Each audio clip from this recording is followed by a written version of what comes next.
What's good? It's Woog. I've been kind of back and forth on whether to treat this as an actual legit fight or a circus fight. And I think I'm actually leaning more towards an actual legit fight. It just happens to be a fight involving two very colorful personalities. We've got Adrien Broner, 35 wins, 4 losses, 1 draw, and 1 no contest versus Blair the Flair Cobbs, 16 wins, 1 loss, and 1 draw. So I was on the fence between, actual fight and circus fight. And I said that these are two very colorful personalities. I mean, these guys are both characters. Not to mention, this fight is being platformed on Triller pay-per-view. And it's being promoted, I believe, by Don King in 2024. So yeah, this is a bit of an odd one. And not to mention, both of these fighters are in very interesting stages of their respective careers. So Adrien Broner, it's not like he wasn't a very good fighter back in the day. He was a champion, or at least a belt holder, an official legit belt holder in 4 different divisions. First at 130, then at 135 in one of his best performances against Antonio DeMarco. I would say that was pretty much when he was at the height of his performance and abilities. So that's 130, 135, and then he jumped up 2 divisions to challenge Paulie Malignaggi, beating him, becoming a welterweight champion, WBA welterweight belt holder. And then a few years later, after losing to Marcos Maidana, after losing to Sean Porter, fighting in a vacant 140-pound title bout. So he has won belts in 4 different divisions. Like, you would almost never know it just based on the list of Broner's best wins. Like, you would have to say, starting with maybe Daniel Ponce de Leon, that was early in his career. That was a very meaningful win. Antonio DeMarco, Paulie Malignaggi, and then after that, you've got to look at maybe John Molina Jr. It starts to drop off quality-wise, but he doesn't have a lot of great wins. I mean, Gavin Reese was a pretty good win. Adrian Granados, that's a pretty decent win. But when you look at Broner's career, he went from being one of the more promising young fighters in boxing. He was with Golden Boy Promotions. Then he was later promoted by Floyd Mayweather. But he was looking super promising, and he would have a very, a pretty exciting style, especially when he was in the lower divisions. He became low volume as he went up in weight, and you could tell he was kind of taking the sport a little less seriously, it seemed. But again, very promising, very entertaining. After his wins, he would famously have his dad brush his hair after the win, and he would talk some of the best trash post-fight. And so it was just very exciting to watch him on the come up, winning belts first at 130, then 135. But I always thought that the mistake that he made was that after he became lightweight champion, he jumped 2 divisions, skipping 140, going straight to 147, having a very close and hotly contested, disputed split decision win over Paulie Malignaggi. This was a bit of a grudge match when you consider the type of trash they were talking headed into that fight. But at the point that Broner beat Malignaggi, again, he edged that one, becoming a 3-division champion.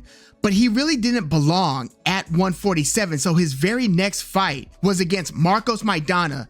And I remember my friends telling me that Adrien Broner's gonna win this fight. And I'm like, what's he really got at 147 that's gonna keep this animal off of him? I knew that Marcos Maidana wasn't easily deterred by taking a few shots. I knew he was gonna be all up in Broner's grill. I'm thinking, when has Broner fought a puncher as dangerous as Marcos Maidana, somebody as tenacious as Maidana, anywhere near that division, near that weight? And what has Broner shown us punching power wise that would indicate that he could hang with Marcos Maidana? Again, at the time, Paulie Malignaggi was the only 147 guy Broner had faced. And even back at lightweight, when Broner was finishing people, it was through a lot of volume across a lot of rounds, even though he beat Gavin Reese by the 5th round. But Broner wasn't a devastating puncher even at lightweight. So 2 divisions up, how dangerous would he really be? And sure enough,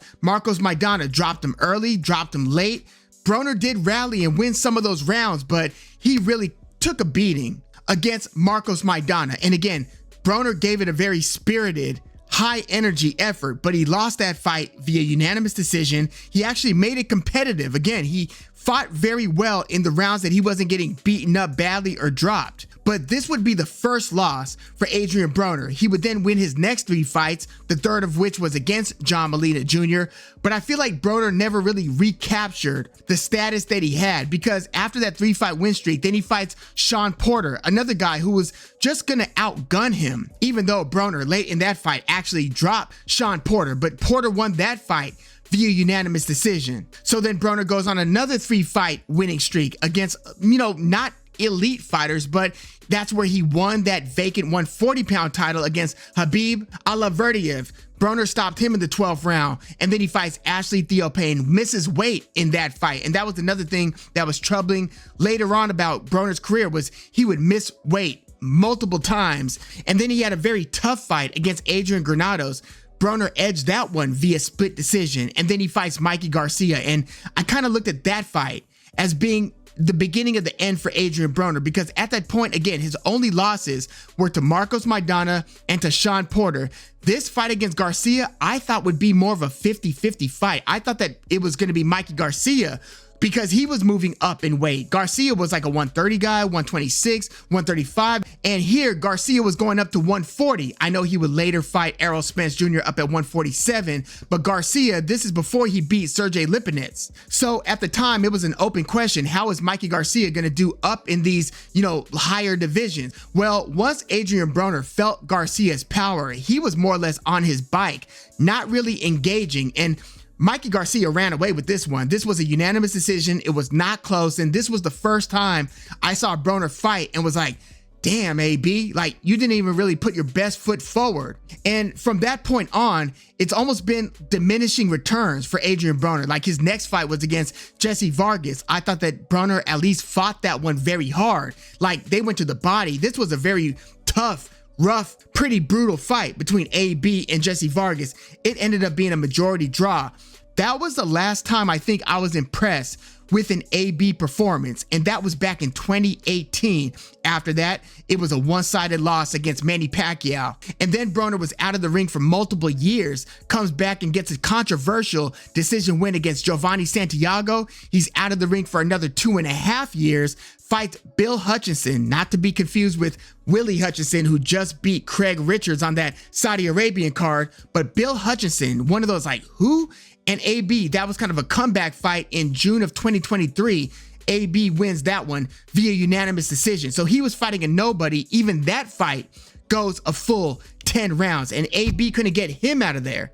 And again, 2 years prior, most people thought Giovanni Santiago deserved that decision win against AB, but AB was given the unanimous decision win. So yeah, I would say that the majority draw against Jesse Vargas was the last time that I was pleased with an AB performance, even though he didn't win that one. So between the inactivity, the alcohol abuse, the well-documented alcohol abuse that had, AB, between that and mental health issues, pulling out of a fight with Omar Figueroa, and then they replaced AB with Sergey Lipinets. It's like, if you're Figueroa, it's like, damn, because I mean, at least AB was like a non-active fighter. You go from that to Sergey Lipinets, but another discussion for another day. Between the substance abuse, the inactivity, the mental health issues, the legal issues, it's just been a kind of a problematic, no pun intended, damn, it's been a troubling story for Adrien Broner, really. And I'm glad that he seems to be doing well. He seems to be motivated,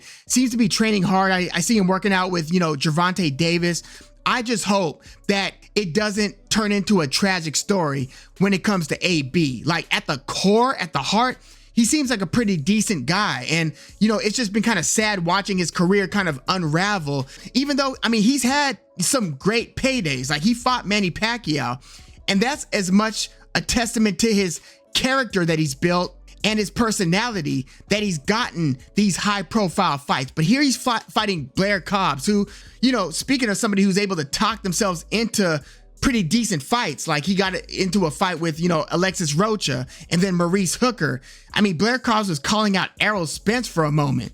So I look at Blair Cobbs as being almost like a Rolando Raleigh Romero, somebody whose mouth does more work sometimes than their in-ring accomplishments. So Blair Cobbs had his first major step up after beating guys like Brad Solomon, formerly good fighters, but he was a golden boy fighter, looking pretty good. But because of his style of talking trash, you didn't know whether to take him seriously. So he gets in there with Alexis Rocha. He's pretty competitive, fights pretty well, even though Rocha was winning majority of the rounds.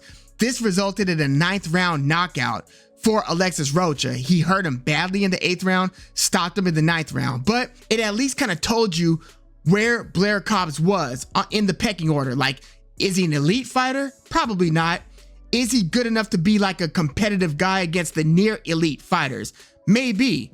So with AB versus Blair Cobbs, and by the way, Blair Cobbs, since that loss against Alexis Rocha, fought Maurice Hooker, who looks pretty damn post-prime. After those 2 stoppage losses against Jose Ramirez and Virgil Ortiz, Maurice Hooker returns to the ring, a couple years later, gets dropped multiple times against Blair Cobbs and loses a unanimous decision. So I was pretty impressed with that Blair Cobbs performance. But it's AB who's got the very good elite, near elite track record between these 2 guys. But again, I just look at AB as being so post-prime. And if you look at how he's performed in his recent fights, he just isn't high volume enough to hang with somebody who's inactive, even though Blair Cobbs hasn't fought since August of 2022 in that win against Maurice Hooker. So Blair Cobbs has been pretty inactive as well. But I still look at him as being closer to his prime than AB is. Like, both of these guys are 34 years old, so they're the same age.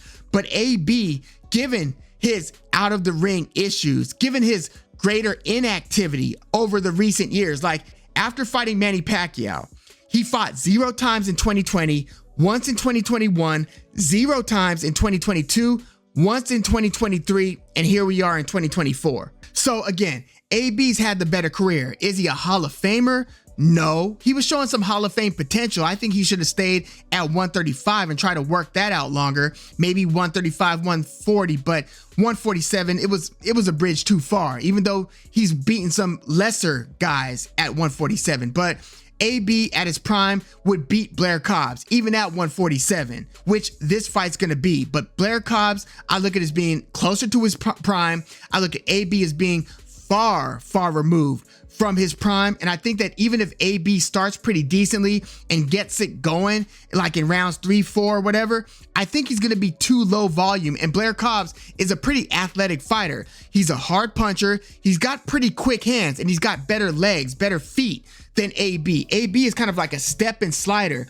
He was never so much a mover. He's been relatively flat-footed. So I could see Blair Cobbs kind of getting in and out, and AB just kind of taking the shots, blocking most of them, escaping a lot of them, shaking his head no, trying to walk Blair Cobbs down, but Blair Cobbs throwing more punches to where even if the rounds start to get competitive and you start seeing a spirited effort from AB throwing some combinations with his ha ha ha, it's just funny. He just makes that sound when he starts letting his hands go ha ha ha ha ha ha ha. But even if he starts picking it up, I don't think it's going to be consistent across enough rounds to win a decision against Blair Cobbs. I don't think any one of these guys is stopping the other. AB, if nothing else, is still very durable. He's never been stopped. Again, he's been in there with Manny Pacquiao, Mikey Garcia, Sean Porter. Nobody has stopped Adrien Broner. Marcos Maidana, AB still went the distance. So I don't think this is going to be a stoppage win. And AB hasn't stopped anybody since 2016, 8 years ago. So I don't think this is going to be a stoppage either way. I think Blair Cobbs is going to win a pretty close decision win. I think it's going to come down to volume here. And I think that Blair Cobbs is simply going to be the more active puncher between the two. So I'm taking Blair Cobbs, but by decision. Let me know what you think about AB versus Blair Cobbs. Blair Cobbs also a southpaw, so he's going to be moving and he throws punches at weird angles. Again, pretty hard puncher, pretty fast puncher. And even though Blair Cobbs has been known to fade a little bit, even Maurice Hooker started to get more competitive in the second half of their 10-rounder. I think Blair Cobbs will bank enough rounds against the inactive, low volume Adrien Broner. And I think Blair Cobbs is going to do enough to win a close decision, maybe a split decision, but I'll go majority decision. I think maybe one judge might have it a draw or something like that, but I'm going to go Blair Cobbs via close decision. Let me know your thoughts on Adrien Broner versus Blair Cobbs. It's not the most substantial or significant fight. Like, this isn't like a title eliminator. None of these guys are ranked anywhere near it. This is pretty much AB trying to get back into the mix. Blair Cobbs coming off a pretty substantial layoff. Maybe Blair Cobbs can pick it back up. I mean, he recently signed to Don King, so they'll probably have to do some cross-promotional work to get Blair Cobbs some meaningful fights. But I think that Blair Cobbs, if he wants to and is still super dedicated, still has some career ahead of him. AB, I'm a little less sure, unless it's like a crossover celeb style fight, something like that. But I just don't think AB, even if he wants to pick it up, I just, we've heard it time and time again. This time I'm serious. I've made all the needed changes in my life. Now you're going to see the old AB. It just doesn't work that way. Even if your mind and heart want to do it, your body isn't going to cooperate if you've picked up enough bad habits over the course of time. I don't think you could just flip a switch and all of a sudden regain all of your physical, reflex, all your different attributes later on. I just don't think it works that way. So yeah, I'm going Blair Cobbs in this one. Let me know your thoughts in the comments. Like the video, subscribe to the channel if you are into the fight talk. I'm Woog. Thanks for tuning in.